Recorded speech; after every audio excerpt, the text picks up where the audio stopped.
Welcome to a special episode of Love You Like Crazy. Normally, my co-host Carrie and I talk about young adult books, but these special episodes contain discussions I had with people I talked to at PodX. One thing they have in common with our normal episodes is that they may contain spoilers for the books we talk about, and a few might contain the odd swear. With that understood, on to the episode! So, I am talking to Jeffrey Cranor, who is a co-writer of Welcome to Night Vale and Within the Wires. Mm-hmm. Within the Wires is, I think, my favorite scripted fictional podcast right now. Awesome. Thank you. You know, basically what I did, I don't know why this is being recorded, but, I got the PodX list of stuff, mm-hmm. and I'm like, okay, who would I really like to talk to? And then I made a list and then I wrote to them. And then everyone essentially said yes, much to my surprise. That's and awesome. Then I started to panic. And now here we are. That's awesome. That's great. But Within the Wires is super great. I think I talked to Lee earlier mm-hmm. and sort of described the setup there. But I just really appreciate Night Vale presents experimentation with form and also good writing. Mm-hmm. Thank you. A friendly desert community where the sun is hot, the moon is beautiful, and mysterious lights pass overhead while we all pretend to sleep. Welcome to Night Vale. But we are not here to talk about that. We are here to talk about books. I like books, yeah. So is there a particular book or author that you're interested in talking about? I'll throw out a pretty recent YA novel I read that I really loved called Spare and Found Parts by a writer named Sarah Marie Griffin. And it is came out in 2017, maybe 2016. I can't remember the exact year, but it's fairly recent. It sort of takes place in this. It's post-apocalyptic. You have a great illness has sort of wiped out a lot of the human population. There are people who are sort of cyborg humanoid type of people, and one of which is the main character of Nell. And the sort of the book begins with Nell, finding a hand, just a single hand on a beach, and then deciding, could I make a companion could I make a friend for myself? Could I make a boy from this? And that's kind of where it spirals from. And it's a really fascinating book because I feel like it was one of those books that I think hits all the right check marks of YA, not just the sort of the trope that it needs to be magical or take place in space or be post-apocalyptic or whatever, but that it touches so many different points. And I think one of the key points that it focuses on, that it begins with, is the very idea of loneliness as a young person. Whether that means I don't have friends, or whether that means I'm an only child, or whether that means I just feel lonely, that I feel detached and disconnected from not just the world, but my family and all the things that make us lonely besides just solitude. And, mm-hmm. And I think using that as a jumping off point, I thought it really, reading this as a 40-year-old, it did reach back into a lot of those feelings I had as a kid, as a teenager. And then of course the story is wonderful because it delves into like deeper conspiracies of what's really going on and who the villains really are, and follows a lot of great twists and turns. So I'll throw that out there. That was just the most, one of the more recent YA books I read, mm-hmm. That I really enjoyed.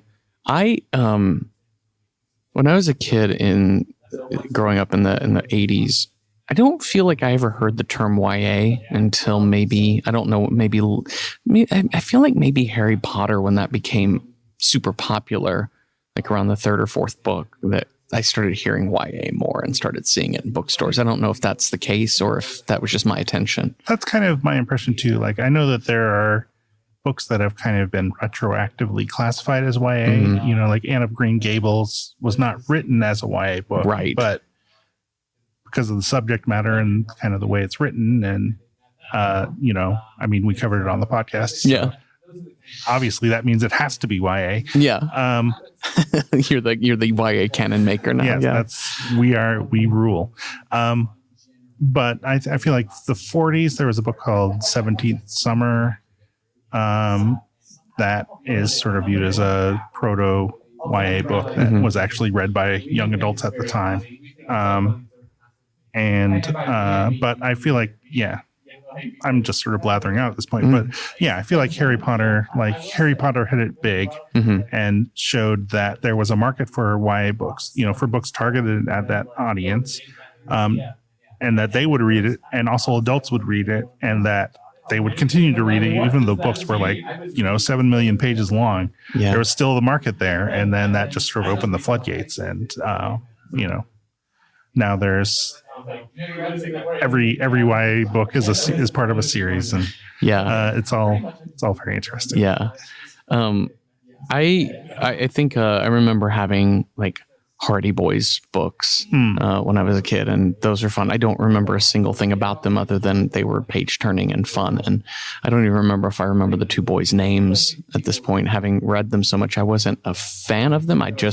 There were a bunch in our house left over from probably my parents or grandparents passing them down. I have no idea, but they were really fun and I really enjoyed them. But I think the first book that I really grabbed it, I read it over and over and over, was Alice in Wonderland. It was Alice's Adventures in Wonderland Through the Looking Glass.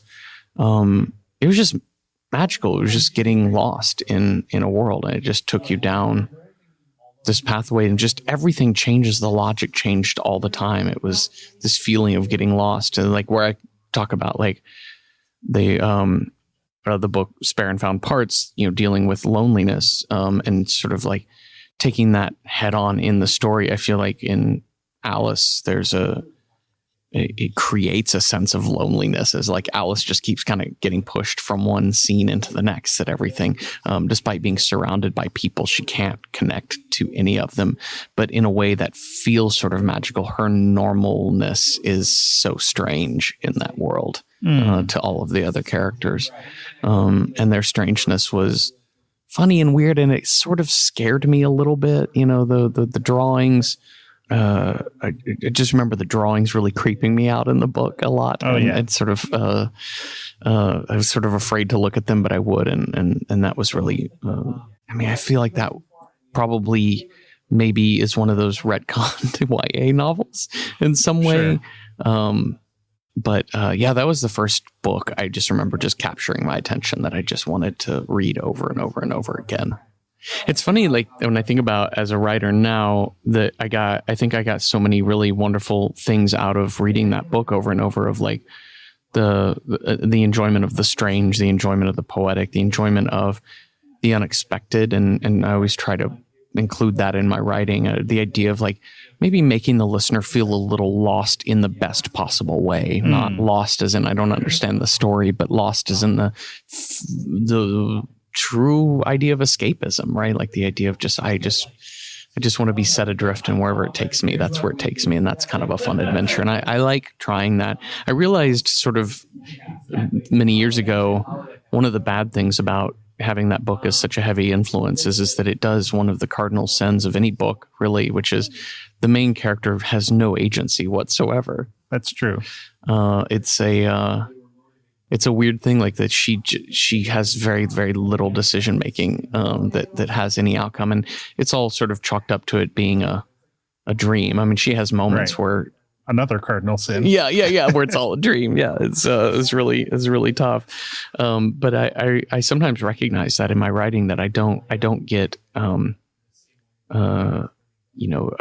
not always, I have to really, really heavily remind myself of is your lead character, or is the character you're focusing on right now, are they making decisions for themselves, and are those decisions affecting the story? And those are the things I realize so much of reading that Alice books over and over again.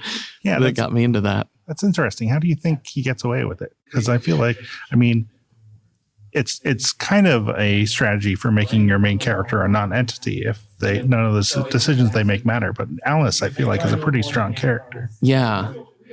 I think her voice is strong. I think the Disney film helped it a lot. I think there's something to where that sort of psychedelic, I thought that was a really it's not the best adaptation in a lot of ways from movie to film, but in some ways it really captures the aura of the book in the moving around in blackness and flashes of lights, and everything's so 60s in that movie. It's so psychedelic. It's so of an era.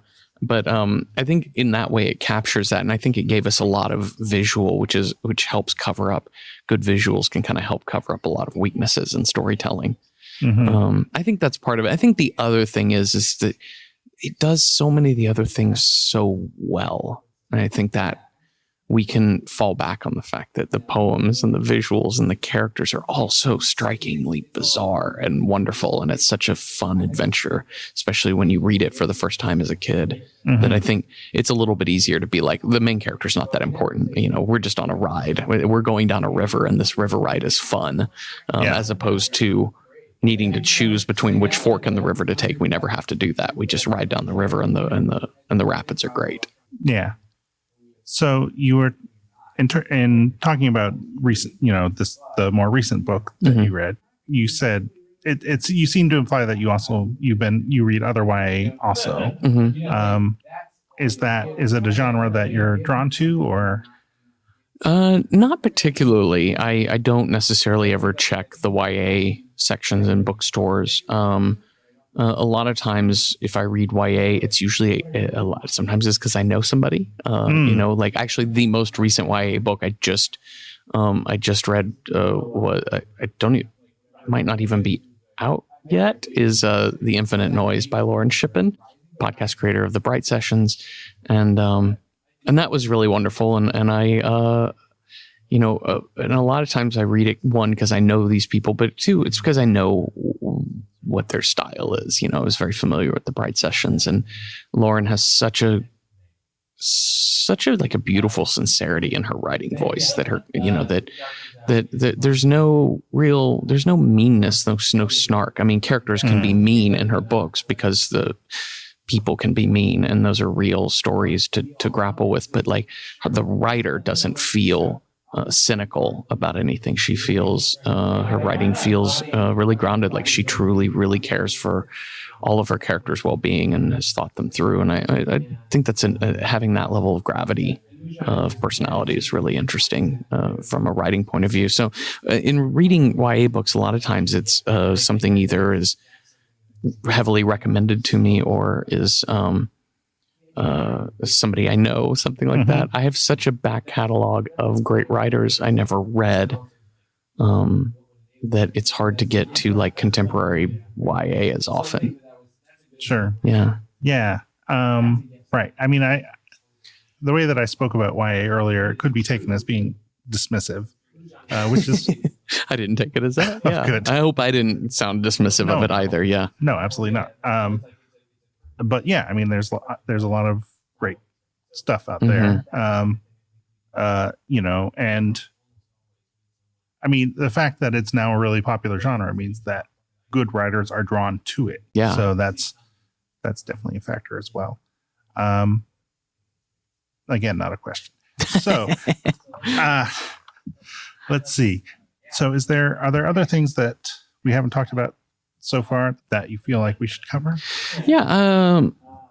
I had talked to, here at PodX, I had talked in a panel earlier about, we were talking about, like what makes good writing. And I think for me, it's always just been the language. I think it's always been just how the author structures their language. And it doesn't necessarily always have to be floral, and it doesn't always have to be fast paced, but I think, there are a lot of different ways. It's just having a very distinct voice from the author is one of the key things that I really is one of my favorite things about reading any book. And I think that crosses genres all, in every direction, whether we're talking about just a best-selling crime novel or mm-hmm. whether or not we're talking about some kind of like fantasy YA series, or if we're talking about even in nonfiction. I was recently reading Caitlin, I don't know if it's Doty or Dowdy, but she wrote couple of books, one called nonfiction books called, one is Smoke Gets in Your Eyes and the other is From Here to Eternity. And they're both about the death industry. You know, she worked, when she wrote Smoke Gets in Your Eyes, she had worked for years at a crematorium in Southern California.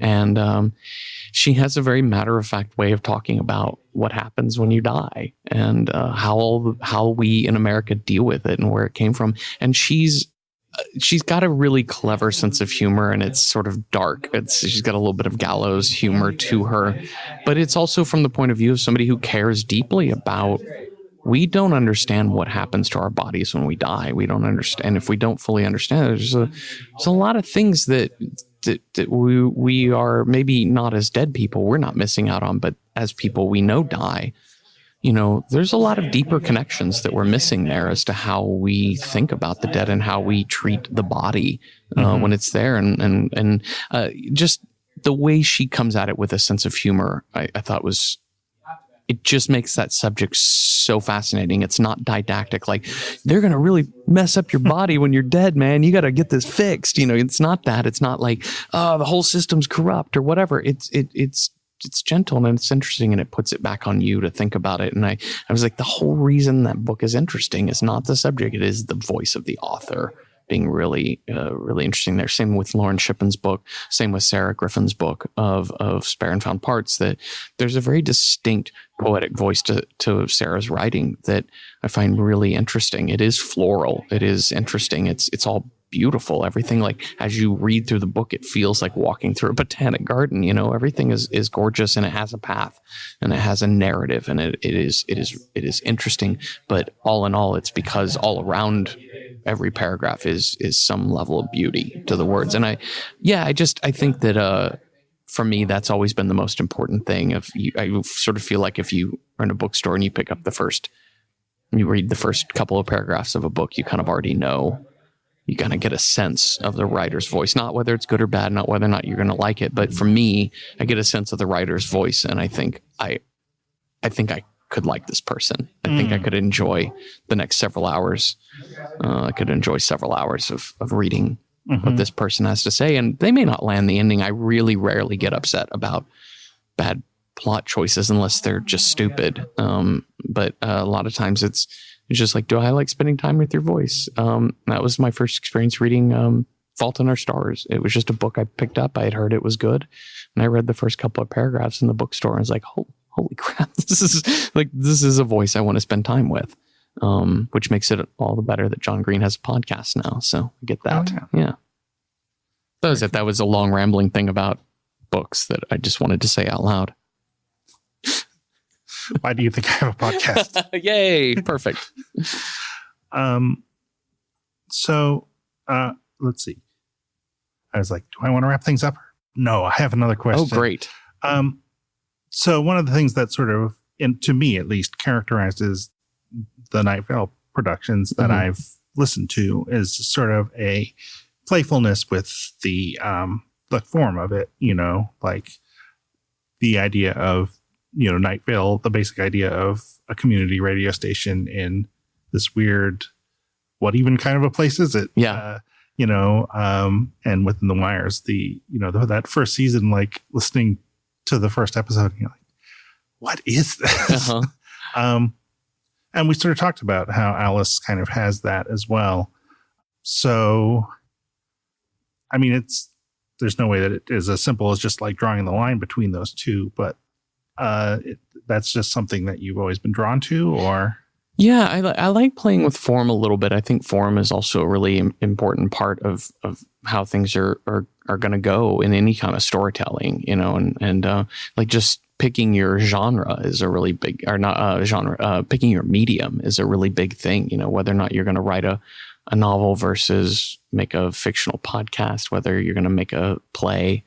And I think those are so important because it's how you're going to connect to the audience. And then kind of the device of the staging of it, I think is sort of key. My wife turned me on to, about 10 years ago, a writer called B.S. Johnson.